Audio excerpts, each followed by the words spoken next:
Hello guys, എൻ്റെ പേര് എസ്റ്റാബ്രോ. എല്ലാവർക്കും നമ്മൾ ക്രിയേറ്റീവ് ലെസ് പ്ലേ സീരീസിൻ്റെ ഒന്നാമത്തെ എപ്പിസോഡിലേക്ക് സ്വാഗതം. അത് കേസിന് ക്രിയേറ്റീവ് ലെസ് പ്ലേ സീരീസ് തുടങ്ങി. അത് ഞാൻ പുതിയ യൂട്യൂബ് ചാനലല്ല, ഇതുണ്ടോ മൈൻക്രാഫ്റ്റാണ്. അയ്യോ ക്രിയേറ്റീവ് ലെസ് പ്ലേ സീരീസ് അല്ല. പക്ഷെ ഇതിൽ ഈ സീരീസിൻ്റെ പ്രത്യേകത എന്ന് പറഞ്ഞു കഴിഞ്ഞാൽ നമ്മൾ വെറുതെ ഗ്രൈൻഡ് ചെയ്യും. അയ്മോടെ നമ്മൾ ഗ്രൈൻഡ് ചെയ്യും, പക്ഷേ നല്ല ഗ്രൈൻഡിങ് ആവില്ല. കുറച്ചൊക്കെ ഗ്രൈൻഡ് ചെയ്യും, പക്ഷേ നല്ല ഗ്രൈൻഡ് ചെയ്യും. ടെമ്പിൾ കണ്ണാണ് അത് വൈകിട്ടേ. അപ്പം നല്ല ഗ്രൈൻഡ് ചെയ്യൽ നമ്മളെ കൊണ്ട് പറ്റില്ല. അതുകൊണ്ടാണ് നമ്മൾ ക്രിയേറ്റീവ് ലിസ്റ്റ് നെതറേറ്റ് മൈൻഡ് ചെയ്യാനൊക്കെ പോകും. നെതറേറ്റ് മൈൻഡ് ചെയ്യാൻ പറയുമ്പോൾ ക്രിയേറ്റീവ് ആകുന്നതുകൊണ്ട് ഇങ്ങനെ പൊട്ടിപ്പോവും. അപ്പോൾ അതിന് വേണ്ടിയിട്ട് നമ്മൾ ചില ടൈമിൽ സർവൈവിലോട്ട് സ്വിച്ച് ചെയ്യും. സ്വിച്ച് ചെയ്തിട്ട് ഞങ്ങൾ കുറച്ച് പരിപാടികളൊക്കെ ചെയ്തു.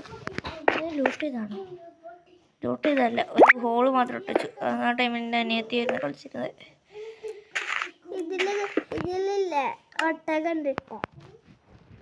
ഒട്ടകൊക്കെ ഉണ്ട്, കാരണം അത് ഇത്രയും കാലം അയിമോളെ കളിച്ചിരുന്നത്. അയിമോളെ പേടിക്കാൻ തട്ടിപ്പിടിച്ചെടുത്തതാണെന്ന് എനിക്ക് ഓർക്കണ്ട.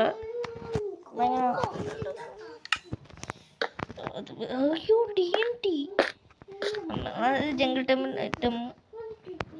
അത് ഈ പൊട്ടിച്ച് കൈക്ക് എടുത്താണ്. ഞാൻ ഒട്ടും മൂത്തിട്ട് തീരാ.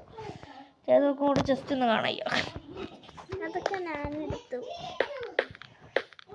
നല്ല കാര്യല്ലോ. വാതിൽ എൻ്റെ വാതിൽ തുറ.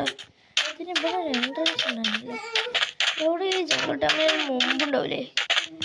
ഈ ഭാഗത്തല്ലല്ലോ, വേറെ ഇതിന് മുമ്പുണ്ടാവുമല്ലോ. ഇത് ഈ ഒരു ഇതിൻ്റെ സൈഡിൽ ഉണ്ടാവില്ല. ഇനിയിപ്പോൾ നമ്മൾ ഗ്രൈൻഡ് ചെയ്യും, പക്ഷേ നമ്മളൊരു പിക്കേഴ്സും അതിങ്ങനെ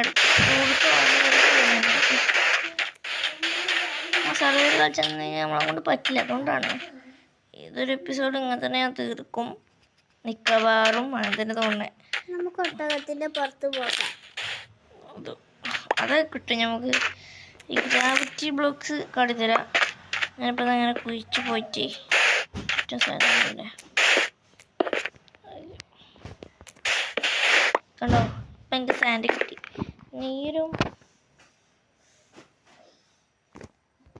കണ്ടോ. പിന്നെ ഈ ഒരു മോഡ് കണ്ടോ, ഇത് നമ്മൾ നോക്കിക്കഴിഞ്ഞാൽ നമ്മളെ കൈക്ക് സാൻഡ് ഉള്ളതുകൊണ്ട് തന്നെ സാൻഡ് വരും. അങ്ങനെ ഒരു ഫങ്ഷൻ ഉള്ളതാണ്. അത് നമ്മൾ ഇതിലൊക്കെ മൗസ് ബട്ടനാണ്. അപ്പോൾ ഇന്നത്തെ എപ്പിസോഡ് ഇത്രയേ ഉള്ളൂ. ടാറ്റ.